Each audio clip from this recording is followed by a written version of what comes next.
प्रेम से बोलिए श्री सत्यनारायण भगवान की जय। श्री सत्यनारायण कथा का उल्लेख स्कंद पुराण के रेवा खंड में मिलता है। श्री सत्यनारायण कथा में 5 अध्याय और 180 श्लोक संस्कृत भाषा में मिलते हैं। श्री सत्यनारायण भगवान की कथा में संकल्प को भूलना और प्रसाद का अपमान करना ये 2 प्रमुख विषय हैं। श्री सत्यनारायण भगवान की कथा में 5 अध्यायों में बताया गया है कि सत्य का पालन न करने से कई प्रकार की समस्याएं आती है, इसीलिए सदैव सत्य व्रत का पालन करना चाहिए। श्री सत्यनारायण भगवान की कथा श्री विष्णु सत्यनारायण रूप की महिमा और श्री सत्यनारायण की कृपा का वर्णन करती है। इसका श्रवण और पाठ जीवन में सुख, समृद्धि और शांति और हर प्रकार की समस्याओं से मुक्ति की कामना के लिए किया जाता है। कथा के पीछे ऐसा विश्वास है कि सत्य की आराधना और भगवान की महिमा का गुणगान करने से भक्तों के सारे कष्ट दूर हो जाते हैं और उनके जीवन में सदैव सुख और समृद्धि बनी रहती है। प्रिय, आज हमें इसी विश्वास और श्रद्धा के साथ इस पवित्र कथा का आयोजन कर रहे हैं ताकि हम सब पर भगवान श्री सत्यनारायण की कृपा बनी रहे और हम सभी के जीवन में सुख, शांति और समृद्धि का आगमन हो। अब हम सभी मिलकर भगवान की इस पावन कथा का श्रवण करते हैं और भगवान से प्रार्थना करते हैं कि वे हमारे सभी मनोरथों को पूर्ण करें। कथा से पहले हम सब भगवान श्री सत्यनारायण का ध्यान करते हैं, जिनका स्वरूप शांति से पूर्ण है, जो शेष नाग पर शयन करते हैं और जिनकी नाभि में कमल है। वे देवताओं के ईश्वर हैं, जो समस्त संसार का आधार हैं, जो आकाश के समान असीमित हैं, जिनका रंग मेघ अर्थात बादलों के समान है और जिनका रूप शुभ है, जो श्री लक्ष्मी जी के पति हैं, जिनके नेत्र कमल के समान सुंदर हैं और जो योगियों के ध्यान में सदैव विराजमान रहते हैं। हम सब उन भगवान जी विष्णु की वंदना करते हैं, जो संसार के सभी भयों का नाश करने वाले और समस्त लोकों के एकमात्र स्वामी हैं। तो प्रेम से बोलिए श्री सत्यनारायण भगवान की जय, माता लक्ष्मी की जय। एक समय की बात है कि एक बार नैमिषारण्य में शौनक आदि 88,000 ऋषियों ने श्री सूत जी से पूछा कि हे प्रभु, इस कलयुग में वेद विद्या रहित मनुष्यों को भक्ति किस प्रकार से मिल सकती है तथा उनका उद्धार कैसे होगा। हे मुनि श्रेष्ठ, कोई ऐसा तप बतलाइए जिससे थोड़े समय में ही पुण्य मिल पाए और मनोवांछित फल भी मिल जाए। इस प्रकार की कथा सुनने की हम इच्छा रखते हैं।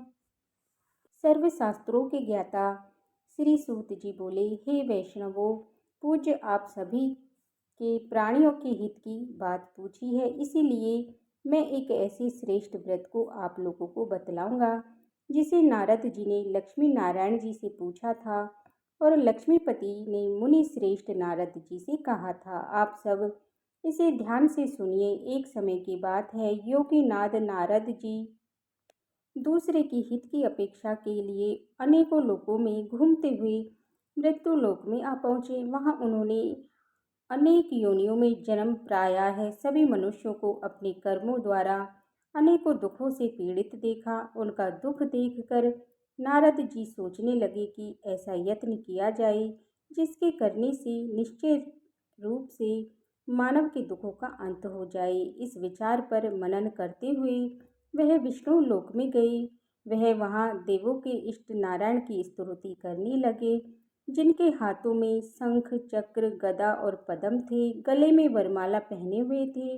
उनकी स्तुति करते हुए नारद जी बोले, हे भगवान, आप अत्यंत शक्ति से संपन्न हैं तथा वाणी भी आपको नहीं पा सकती। आपका आदि, मध्य तथा अंत नहीं है। निर्गुण स्वरूप सृष्टि के कारण भक्तों के दुखों को दूर करने वाले हैं। आपको नमस्कार है। नारद जी की स्तुति सुनकर विष्णु भगवान बोले कि हे मुनि श्रेष्ठ, आपके मन में क्या बात है? आप किस काम के लिए पधारे हैं, उसे निसंकोच होकर कहिए। इस पर नारद मुनि बोले कि मृत्यु लोक मैं अनेकों योनियों में जन्म मनुष्य अपने कर्मों के द्वारा अनेकों दुख से दुखी हो रहे हैं। हे नाथ, आप मुझ पर दया रखते हैं तो बतलाइए कि वो मनुष्य थोड़े प्रयास से ही अपने दुखों से कैसे छुटकारा पा सकते हैं। भगवान श्री हरि बोले कि हे नारद, मनुष्यों की भलाई के लिए तुमने बहुत ही अच्छी बात पूछी है, जिसके करने से मनुष्य मोह से छूट जाता है। वह बात मैं आपसे कहता हूँ, उसे सुनो। स्वर्गलोक वह मृत्युलोक में, दोनों में एक दुर्लभ उत्तम व्रत है जो पुण्य देने वाला।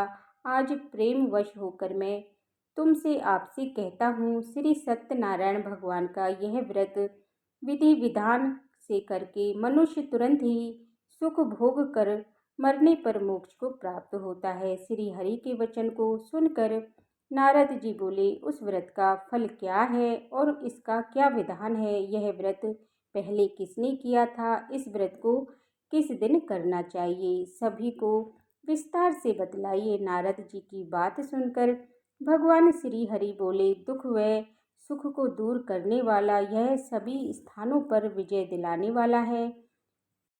मानवों की भक्ति व श्रद्धा के साथ शाम के समय श्री सत्यनारायण की पूजा धर्मपरायण होकर ब्राह्मण व बंधुओं के साथ करनी चाहिए।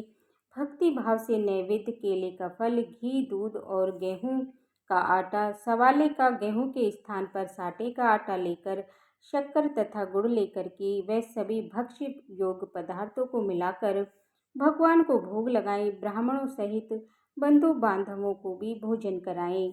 उसके बाद स्वयं भोजन करें। भजन कीर्तन के साथ भगवान की भक्ति में लीन हो जाएं। इस तरह से श्री सत्यनारायण भगवान का यह व्रत करने पर मनुष्य की सारी इच्छाएं निश्चित रूप से पूरी होती हैं। इस कलिकाल तथा कलयुग में मृत्यु लोक में मोक्ष का यही एक सरल उपाय बताया गया है। इस प्रकार से श्री सत्यनारायण व्रत कथा में पहले अध्याय की कथा पूर्ण हुई। तो प्रेम से बोलिए, श्री सत्यनारायण भगवान की जय, माता लक्ष्मी की जय। श्री सत्यनारायण भगवान की दूसरी कथा का अध्याय। श्री सूत जी बोले कि हे ऋषियों, जिसने पहले समय में इस व्रत को किया था, इसका इतिहास कहता हूँ, ध्यान से सुनो।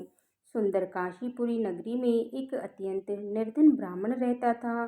भूख प्यास से परेशान होकर वह धरती पर घूमता रहता है। ब्राह्मणों से प्रेम करने वाले भगवान ने एक दिन ब्राह्मण का वेश धारण कर उसके पास जाकर पूछा कि हे वैष्णव, नित्य दुखी होकर तुम पृथ्वी पर क्यों घूमते हो?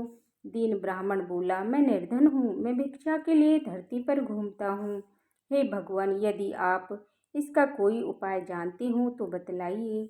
वृद्ध ब्राह्मण कहते हैं कि श्री सत्यनारायण भगवान मनोवांछित फल देने वाले हैं, इसीलिए तुम उनका पूजन करो। इसके करने से मनुष्य सभी दुखों से दूर हो जाता है। वृद्ध ब्राह्मण बनकर आए सत्यनारायण भगवान व्रत का सारा विधान बताकर अंतर्ध्यान हो गए। ब्राह्मण मन ही मन सोचने लगा कि जिस व्रत को ब्राह्मण करने को कह गए हैं, मैं उसे जरूर करूँगा। यह निश्चय करने के बाद उसे रात में नींद नहीं आई। वह सुबह उठकर श्री सत्यनारायण भगवान का व्रत का निश्चय कर भिक्षा मांगने के लिए चला गया। उस दिन ब्राह्मण को भिक्षा में बहुत सा धन प्राप्त हुआ, जिससे उसके बंधु बांधवों के साथ लेकर के श्री सत्यनारायण भगवान का व्रत संपन्न किया। भगवान श्री सत्यनारायण का व्रत संपन्न करने के बाद वह निर्धन ब्राह्मण सभी दुखों से छूट गया और अनेकों प्रकार की संपत्तियों से युक्त हो गया। उसी समय से वह ब्राह्मण हर माह यह व्रत को करने लगा। इस तरह से श्री सत्यनारायण भगवान के व्रत को जो मनुष्य करेगा वह सभी प्रकार के पापों से छूटकर मोक्ष को प्राप्त होगा। जो मनुष्य इस व्रत को करेगा वह सभी दुखों से मुक्त हो जाएगा। श्री सूत जी बोले, इस तरह से नारद जी से नारायण जी की ने कहा हुआ श्री सत्यनारायण व्रत को मैंने तुमसे कहा है। हे विप्रो, मैं अब और क्या कहूँ? ऋषि बोले कि हे मुनिवर, संसार में उस विप्र से सुनकर और किस किस ने इस व्रत को किया और हम सब इस बात को सुनना चाहते हैं। इसके लिए हमारे मन में श्रद्धा का भाव है। श्री सूत जी बोले, हे मुनियों, जिसने इस व्रत को किया है वह सब सुनो। एक समय वही एक विप्र धन व समय के अनुसार अपने बंधु बांधवों के साथ इस व्रत को करने को तैयार हुआ। उस समय वह बूढ़े वेश में लकड़ी बेचने वाला आया और लकड़ियां बाहर रखकर अंदर ब्राह्मण के घर में आया। प्यास से दुखी वह लकड़हारा उसको व्रत करते देखकर विप्र को नमस्कार कर पूछने लगा कि आप यह क्या कर रहे हैं तथा इसे करने से क्या फल मिलेगा, कृपया करके मुझे बताइए। ब्राह्मण ने कहा कि सब मनोकामनाओं को पूरा करने वाला यह श्री सत्यनारायण भगवान का व्रत है। इनकी कृपा से ही मेरे घर में धन धान आदि की वृद्धि हुई।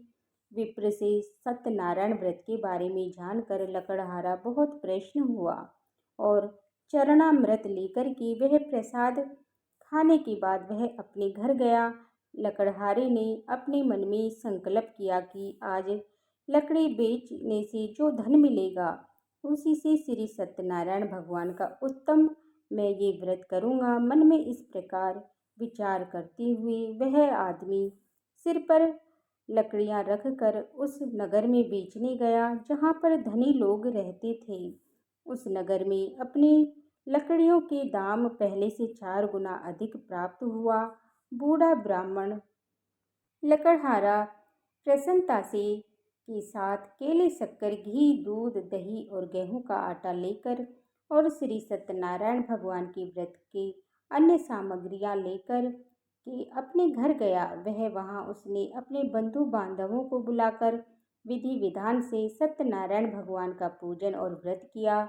इस व्रत के प्रभाव से वह बूढ़ा लकड़हारा धन पुत्र आदि से युक्त होकर संसार के सभी समस्त सुख भोग अंत काल में बैकुंठ धाम को चला गया। इस प्रकार से श्री सत्यनारायण व्रत कथा में दूसरे अध्याय की कथा पूर्ण हुई। तो प्रेम से बोलिए श्री सत्यनारायण भगवान की जय, माता लक्ष्मी की जय। आइए अब सुनते हैं श्री सत्यनारायण भगवान के तीसरे कथा का अध्याय। श्री सूत जी बोले कि हे श्रेष्ठ मुनियों, अब आगे की कथा कहता हूँ। पहले के समय में उल्कामुख नाम का एक बुद्धिमान राजा था। वह सत्यव्रता और जितेंद्रिय था। प्रतिदिन दिव्य स्थानों पर जाता और निर्धनों को धन देकर उनके कष्ट दूर करता था। उसकी पत्नी कमल के समान मुख वाली तथा सती साध्वी थी। भद्रशिला नदी के तट पर उन दोनों ने श्री सत्यनारायण भगवान का व्रत किया। उस समय साधु नाम का एक वैश्य आया। उसके पास व्यापार करने के लिए बहुत सा धन भी था। राजा को व्रत करते देखकर वह विनय के साथ पूछने लगा कि हे राजन, भक्ति भाव से पूर्ण होकर आप यह क्या कर रहे हैं? मैं सुनने की इच्छा रखता हूँ, तो आप मुझे बतलाइए। तो राजा बोला कि हे साधु, अपने बंधु बांधवों के साथ पुत्र आदि की प्राप्ति के लिए ये शक्तिमान श्री सत्यनारायण भगवान का व्रत वह पूजन कर रहा हूँ।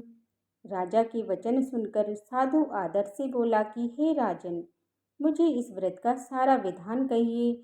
आपके कहा अनुसार मैं भी इस व्रत को करूँगा। मेरी भी संतान नहीं है और इस व्रत को करने से निश्चित रूप से मुझे संतान की प्राप्ति होगी।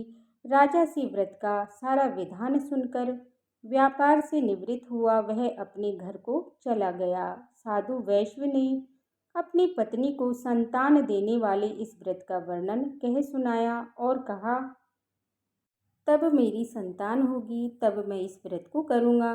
साधु इस तरह के वचन अपनी पत्नी लीलावती से कहे। एक दिन लीलावती पति के साथ आनंदित हो सांसारिक धर्म में प्रवृत्त होकर श्री सत्यनारायण की कृपा से गर्भवती हो गई। 10वें महीने में उसके गर्भ से एक सुंदर कन्या ने जन्म लिया। दिनों दिन वह ऐसे बढ़ने लगी जैसे कि शुक्ल पक्ष में चंद्रमा बढ़ता है। माता पिता ने अपनी कन्या का नाम कलावती रखा। एक दिन लीलावती ने मीठे शब्दों में अपने पति को याद दिलाया कि आपने सत्यनारायण भगवान के जिस व्रत को करने का संकल्प लिया था उसे करने का समय आ गया है। आप इस व्रत को करिए। साधु बोला कि हे प्रिय, इस व्रत को मैं उसके विवाह पर करूँगा। इस प्रकार अपनी पत्नी को आश्वासन देकर वह नगर को चला गया। कलावती पिता के घर में वृद्धि को प्राप्त हुई और दिनों दिन बढ़ने लगी। साधु ने नगर में एक बार अपनी कन्या को सखियों के साथ देखा तो तुरंत ही दूत को बुलाया और कहा कि मेरी कन्या योग वर देख करके आओ। साधु की बात सुनकर दूत कंचन नगर में पहुंचा और वहां देखभाल कर लड़की के सुयोग वर्णित पुत्र को ले आया। सुयोग लड़के को देखकर साधु ने अपने बंधु बांधवों को बुलाकर अपनी पुत्री का विवाह कर दिया। लेकिन दुर्भाग्य की बात यह थी कि उसने अभी भी श्री सत्यनारायण भगवान का व्रत नहीं किया। इस पर श्री सत्यनारायण भगवान क्रोधित हो गए और श्राप दे दिया कि साधु को अत्यंत दुख की प्राप्ति हो। अपने कार्य में कुशल साधु बनिया अपने जवाई को लेकर समुद्र के पास स्थित होकर रत्नासारपुर नगर में गया। वहां जाकर दामाद ससुर दोनों को मिलकर चंद्रकेतु राजा के नगर में व्यापार करने लगे। एक दिन भगवान श्री सत्यनारायण की कृपा से राजा का धन चोर चुरा कर भाग रहा था। उसने राजा के सिपाहियों को अपना पीछा करता देख अपना चुराया हुआ धन वहां रख दिया जहां पर साधु अपने जमाई के साथ ठहरा हुआ था। राजा के सिपाहियों ने साधु वैश्य के पास राजा का धन पड़ा देखा तो वह ससुर जमाई दोनों को बांधकर प्रसन्नता के साथ राजा के पास ले गया और कहा कि उन दोनों चोरों को हम पकड़कर ले आए हैं, आप आगे की कार्रवाई कीजिए। राजा की आज्ञा से उन दोनों को कठोर कारावास में डाल दिया गया और उसका सारा धन भी उससे छीन लिया गया।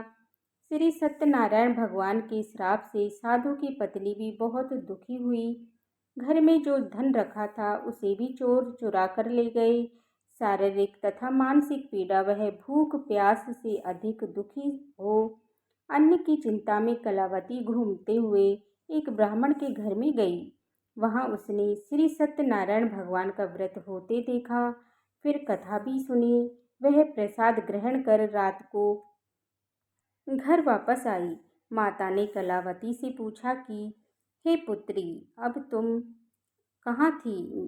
तेरे मन में क्या है? कलावती ने माता से कहा, हे माता, मैंने एक ब्राह्मण के घर में श्री सत्यनारायण भगवान का एक व्रत देखा है। कन्या के वचन सुनकर लीलावती भगवान के व्रत के लिए तैयार होने लगी। लीलावती ने बंधुओं सहित श्री सत्यनारायण भगवान का पूजन और व्रत किया और उनसे वर मांगा, मेरे पति तथा जमाई सीधे घर आ जाएं। साथ ही यह भी प्रार्थना की कि हम सबका अपराध क्षमा करें। श्री सत्यनारायण भगवान का इस व्रत से संतुष्ट हो गए और राजा चंद्रकेतु को सपने में दर्शन देकर कहा कि हे राजन, तुम उन दोनों वैश्यों को छोड़ दो और तुमने उनका जो धन लिया है उसे वापस कर दो। अगर ऐसा नहीं किया तो मैं तुम्हारा धन, राज्य और संतान सभी को नष्ट कर दूंगा। राजा को यह सब कहकर वह अंतर्ध्यान हो गए। प्रातःकाल सुबह राजा ने अपना सपना सुनाया, फिर बोले, अपने वर्णित पुत्रों को कैद से मुक्त कर दो और सभा में ले आओ। दोनों ने आते ही राजा को प्रणाम किया। राजा मीठी वाणी में बोला कि हे महान भावों, भाग्यवश ऐसा कठिन दुख प्राप्त हुआ है, लेकिन अब तुम्हें कोई भय नहीं है। ऐसा कहकर राजा ने उन दोनों को नए वस्त्र आभूषण भी पहनाए और जितना धन लिया था उसका दुगना धन वापस कर दिया। दोनों वैश्य अपने घर को चल दिए। इस प्रकार से श्री सत्यनारायण में तीसरे अध्याय की कथा पूर्ण हुई। तो प्रेम से बोलिए विष्णु भगवान की जय, माता लक्ष्मी की जय। आइए अब सुनते हैं श्री सत्यनारायण भगवान के कथा का चौथा अध्याय। श्री सूत जी बोले, वैसे ने मंगलाचार कर अपनी यात्रा आरंभ की और अपने नगर की ओर चल पड़ा। उसके थोड़ी दूर जाने पर एक दंडीकारी श्री सत्यनारायण ने उससे पूछा कि हे साधु, तेरी नाव में क्या है? वे मानी वर्णित हंसते हुए बोला कि हे दंडी, आप क्यों पूछते हो? क्या धन लेने की इच्छा है? मेरी नाव में तो बेल पत्ते भरे पड़े हैं। वैसे के कठोर वचन को सुनकर भगवान बोले कि तुम्हारा वचन सत्य हो। दंडी ऐसे वचन सुनकर वहां से दूर चले गए। कुछ दूर जाकर समुद्र के किनारे बैठ गया। दंडी के जाने के बाद साधु वैसे ने नित्य क्रिया के पश्चात नाव को ऊंची उड़ते हुए देखकर अचंबा माना और नाव में बेल पत्ते आदि देखकर वह मूर्छित होकर जमीन पर गिर पड़ा। मूर्छा खुलने पर वह अत्यंत शोक में डूब गया। तब उसका दामाद बोला कि आप शोक ना मनाएं, यह दंडी का श्राप है, इसलिए हमें उनकी शरण में जाना चाहिए, तभी हमारी मनोकामना पूरी होगी। दामाद की बात को सुनकर वह दंडी के पास पहुंचा और अत्यंत भक्ति भाव नमस्कार करके बोला कि मैंने आपसे जो जो असत्य वचन कहे थे उसके लिए मुझे क्षमा कीजिए। ऐसा कहकर महान शोकापूर्वो वह रोने लगा। तब दंडी भगवान बोले, हे वर्णित पुत्र, मेरी आज्ञा से बार बार तुम्हें दुख प्राप्त हुआ है तो मेरी पूजा से विमुख हुआ है। साधु बोला कि हे भगवान, आपकी माया से ब्रह्मा आदि भगवान भी आपके रूप को नहीं जानते, तब मैं कैसे जान सकता हूँ? आप प्रसन्न हो जाइए, मेरी सामर्थ्य के अनुसार आपकी पूजा करूँगा, मेरी रक्षा करो और पहले के समान नौका में धन भर दो। साधु वैसे की भक्ति पूर्वक वचन को सुनकर भगवान प्रसन्न हो गए और उसकी इच्छा अनुसार वरदान देकर अंतर्ध्यान हो गए। ससुर जवाई जब नाव पर आए तो नाव धन से भरी हुई थी। फिर वहीं अपने अन्य साथियों के साथ सत्यनारायण भगवान का पूजन कर अपने नगर को चल दिया। जब नगर के नजदीक पहुंचे तो दूत को घर पर खबर करने के लिए भेज दिया। दूत साधु की पत्नी को प्रणाम कर कहता है कि मालिक अपने दामाद के सहित नगर के निकट आ गए हैं। साधु की पत्नी लीलावती ने बड़े हर्ष के साथ सत्यनारायण भगवान का पूजन कर अपनी पुत्री कलावती से कहा कि मैंने अपने पति को दर्शन के लिए जाती हूँ, तू कार्य पूर्ण कर शीघ्र आ जाना। माता के ऐसे वचन को सुनकर कलावती जल्दी में प्रसाद छोड़कर अपने पति के पास चली गई। प्रसाद की अवज्ञा के कारण श्री सत्यनारायण भगवान रुष्ट हो गए और नाव सहित उसके पति को पानी में डुबो दिया। कलावती अपने पति को वहां ना पाकर रोती हुई जमीन नौका को डूबा हुआ देख वह कन्या को रोता देख साधु दुखी होकर बोला कि हे प्रभु, मुझसे तथा मेरे परिवार से जो भूल हुई है उसके लिए क्षमा मांगता हूँ। साधु के दीन वचन को सुनकर श्री सत्यनारायण भगवान प्रसन्न हुए और आकाशवाणी हुई कि हे साधु, तेरी कन्या मेरे प्रसाद को छोड़कर आई है, इसीलिए उसका पति अदृश्य हो गया है। यदि वह घर जाकर प्रसाद खाकर लौटती है तो उसे उसका पति अवश्य प्राप्त होगा। ऐसी आकाशवाणी को सुनकर कलावती घर पहुंची और प्रसाद खाकर फिर पहुंची तो पति के दर्शन करती है। इसके बाद साधु अपने बंधु बांधवों सहित श्री सत्यनारायण भगवान का विधि विधान से पूजन करता है। इस लोक का सुख भोग वह अंत में स्वर्ग को प्राप्त होता है। इस प्रकार से श्री सत्यनारायण भगवान कथा में चौथे अध्याय की कथा पूर्ण हुई। तो प्रेम से बोलिए श्री सत्यनारायण भगवान की जय, माता लक्ष्मी की जय। अब सुनिए श्री सत्यनारायण भगवान के पांचवा अध्याय। श्री सूत जी बोले कि हे विष्णु, मैं आपको एक कथा सुनाता हूँ, उसे ध्यानपूर्वक सुनो। प्रजा पालन में लीन तुंगध्वज नाम का एक राजा था। उसने श्री भगवान का प्रसाद त्याग कर बहुत ही दुख प्राप्त किया कि एक बार वन में जाकर वन में पशुओं को मार कर वह बड़ के पेड़ के नीचे आया। वहां उसने ग्वालों को भक्ति भाव से अपने बंधुओं के सहित श्री सत्यनारायण भगवान का पूजन करते देखा। अभिमानवश राजा ने उन्हें देख करके पूजा स्थान पर नहीं गया और न ही उसने भगवान को नमस्कार किया। ग्वालों ने राजा को प्रसाद दिया, लेकिन उसने वह प्रसाद नहीं खाया और प्रसाद को छोड़कर वह अपने नगर को चला गया। जब वह नगर में पहुंचा तो वहां सब कुछ तहस नहस हुआ पाया, तो वह शीघ्र ही समझ गया कि यह सब भगवान ने ही किया है। वह दोबारा ग्वालों के पास पहुंचा और विधि पूर्वक पूजा करके प्रसाद खाया तो श्री सत्यनारायण भगवान की कृपा से पहले जैसा सब कुछ अच्छा हो गया और दीर्घ काल तक सुख भोगने के बाद मरणोपरांत उसे स्वर्गलोक की प्राप्ति हुई। जो मनुष्य श्रद्धापूर्वक इस व्रत को करेगा तो भगवान श्री सत्यनारायण की अनुकंपा से उसे धन धान की प्राप्ति होगी, निर्धन धनी हो जाता है और अभय मुक्त हो जाता है और अभय मुक्त जीवन जीता है। संतानहीन मनुष्यों को संतान सुख प्राप्त होता है और सारे मनोरथ पूर्ण होने पर मनुष्य अंतकाल में बैकुंठ को जाता है।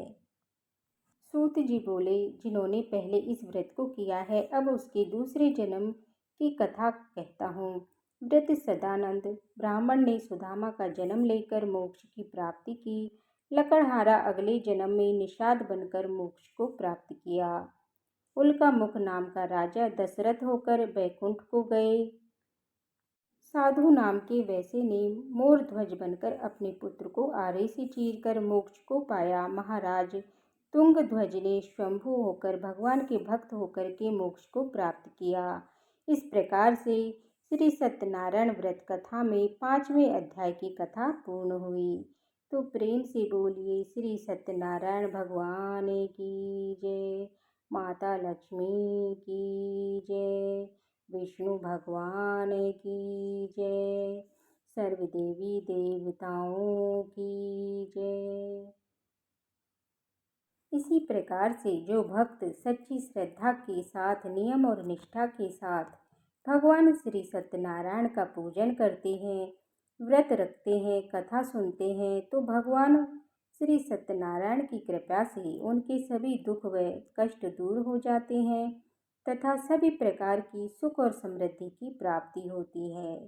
तो मैं आशा करती हूँ कि ये कथा आपको अच्छी लगी होगी। इस प्रकार की कथा पूजा की जानकारी जानने के लिए, व्रत पूजा के बारे में जानने के लिए, कथा को सुनने के लिए चैनल पर अगर पहली बार आए हैं तो चैनल को लाइक करें और सब्सक्राइब करें, साथ ही बेल आइकन बटन को प्रेस करें ताकि आने वाली वीडियो का नोटिफिकेशन आप सभी को समय पर मिलता रहे। बोलिए प्रेम से विष्णु भगवान की जय। ओम नमो भगवते वासुदेवाय नमः। हरे कृष्णा।